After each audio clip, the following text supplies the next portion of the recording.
Aujourd'hui, nous allons aborder un sujet qui me passionne particulièrement, un sujet de vie, un sujet aussi passionnant que les émotions. Chacun d'entre nous, on a des émotions qui nous traversent même plusieurs fois par jour. Il y a les émotions qui sont agréables, des émotions qui sont plutôt moins agréables. En fait, vous avez vérifié, je n'ai pas dit de bonnes et de mauvaises émotions. Parce qu'en fait, toutes les émotions en soi sont bonnes. Et c'est ce que l'on va voir aujourd'hui. Souvent, on parle du QI, et moins souvent, mais de plus en plus, on parle du QE. Quotient intellectuel, quotient émotionnel. On sait une chose, il y a eu des tests de fait pendant des années et des décennies même, à partir d'enfants, pour voir le rapport entre le QI, le QE et la réussite professionnelle de leur vie. Et on s'aperçoit qu'en fait, ce ne sont pas les enfants qui avaient un plus grand quotient intellectuel qui réussissaient mieux dans leur existence, mais plutôt ceux qui avaient un plus grand quotient émotionnel. C'est-à-dire ceux qui réagissaient à vivre intelligemment, à maîtriser et à assumer leurs émotions. C'est passionnant.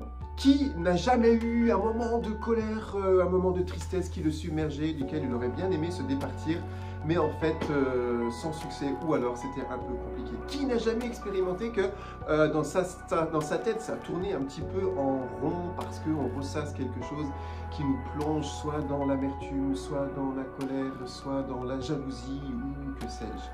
Eh bien, aujourd'hui, ce que je nous propose, c'est de réaliser que toutes ces émotions sont positives. En tout cas, c'est un vrai message donné par notre inconscient, inscrit dans notre corps, que nous sommes invités à lire pour non seulement l'interpréter, mais pour en faire quelque chose. 4 émotions de base. La joie, la tristesse, la peur et la colère.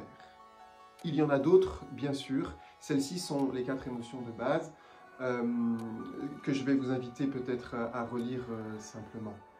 Ces émotions, elles sont aussi dans l'écriture. Je le dis parce que parfois on a le sentiment qu'il y a des émotions qui ne sont pas bonnes et que on aurait envie de dire de ne pas vivre telle et telle émotion, pas vivre la colère, pas vivre la tristesse. Or, en fait, toutes ces émotions sont à vivre. Dans l'écriture, il y a aussi toutes ces émotions. Il y a de la tristesse, il y a de la joie, il y a de la colère et il y a aussi de la peur. D'ailleurs, la peur est l'émotion qui est la plus fréquente. Bien sûr, je mets la joie de côté, donc je reparlerai une autre fois.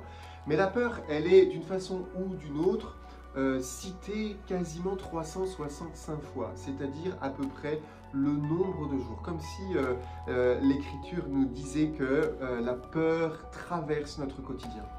Et je vous avouerai qu'en ce moment, la peur augmente de plus en plus avec toutes ces histoires de pandémie, et c'est vrai. Donc c'est l'occasion d'en faire quelque chose. Ce qui est sûr, c'est que la peur, c'est que toutes les émotions, la tristesse, la joie, la colère, l'enthousiasme, l'amour, bien sûr, tout cela, eh bien, ce ne sont que des preuves que nous sommes des vivants. L'émotion, c'est juste la preuve que nous sommes vivants. Et c'est aussi plus que ça, parce qu'en fait, c'est l'occasion de choisir une qualité de vie. Je sais une chose, c'est que, en fait, Jésus de Nazareth lui-même a été triste. Je sais aussi une chose, c'est que lui-même a été en colère. Mais nous savons une chose, c'est qu'il ne s'est pas couché sur la colère. La question ou le problème n'est pas d'avoir des émotions. La question est de savoir ce que nous en faisons.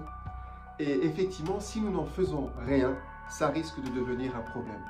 Mais en soi, les émotions sont juste un signal de vie et de vitalité pour notre quotidien. Je parle donc maintenant de ce que nous appelons l'intelligence émotionnelle. L'intelligence émotionnelle. Comme si en fait nous sommes invités à faire ce que j'ai déjà dit dans une première vidéo, ou deuxième, je ne sais plus, à faire ce que biologiquement, ce qui est inscrit en nous, c'est-à-dire que le cœur et le cerveau soient liés. Tout message, toute émotion est un message qui doit nous mettre en mouvement. Un message qui nous met en mouvement pour choisir de vivre.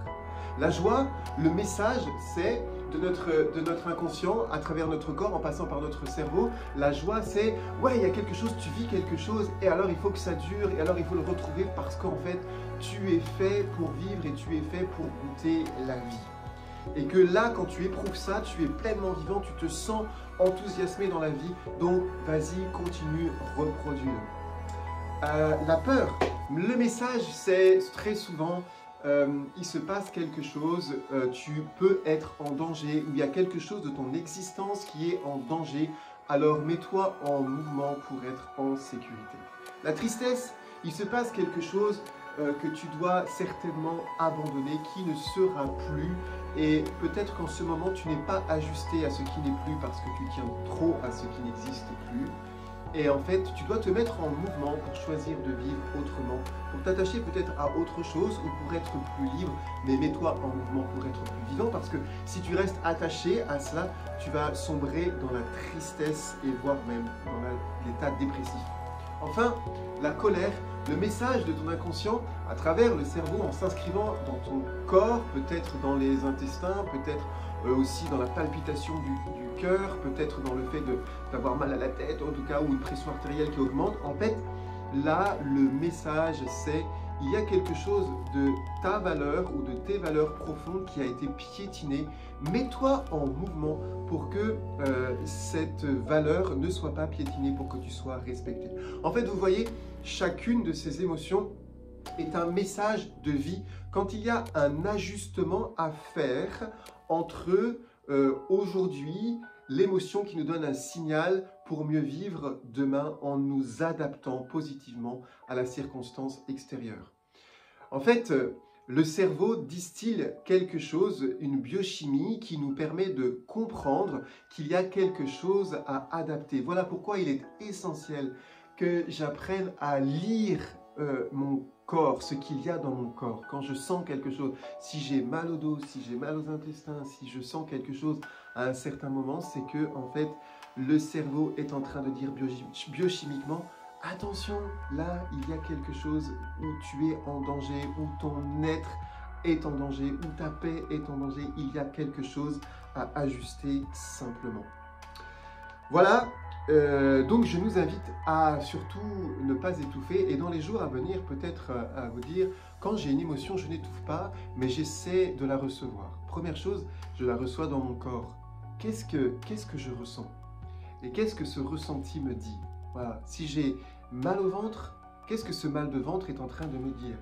Si j'ai la gorge serrée, qu'est-ce que cette gorge serrée est en train de me dire? Je vous propose ainsi de faire l'exercice. Quand vous allez avoir une émotion, ou peut-être que vous en avez une récurrente en ce moment, voici donc ce que je vous propose de faire. Vous vous mettez dans un endroit à part pour essayer de recevoir cette émotion et de recevoir le message positif de transformation de cette émotion. Premièrement, écrivez la circonstance d'une façon la plus neutre possible. Qu'est-ce qui s'est passé objectivement? Sans aucun jugement, sans aucune interprétation. Les faits objectifs. Deuxième point, quelle émotion ressens-tu? Dans ton corps, bien sûr, mais aussi dans ton âme. Quelle émotion ressens-tu? Et si possible, mettez cette phrase au pluriel. Quelles émotions ressens-tu? Parce que généralement, il n'y a pas qu'une seule émotion. Nous cachons d'autres émotions, et parfois les plus grandes, derrière les 4 émotions majeures. On va dire je suis en colère, on va dire je suis triste.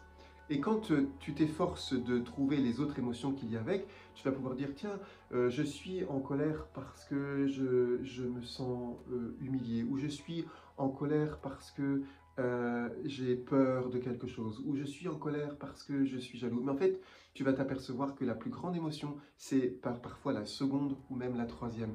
Et que la colère, elle vient juste exprimer une émotion qui est plus profonde. Donc, pluralise les émotions, vois quelle est la plus grande.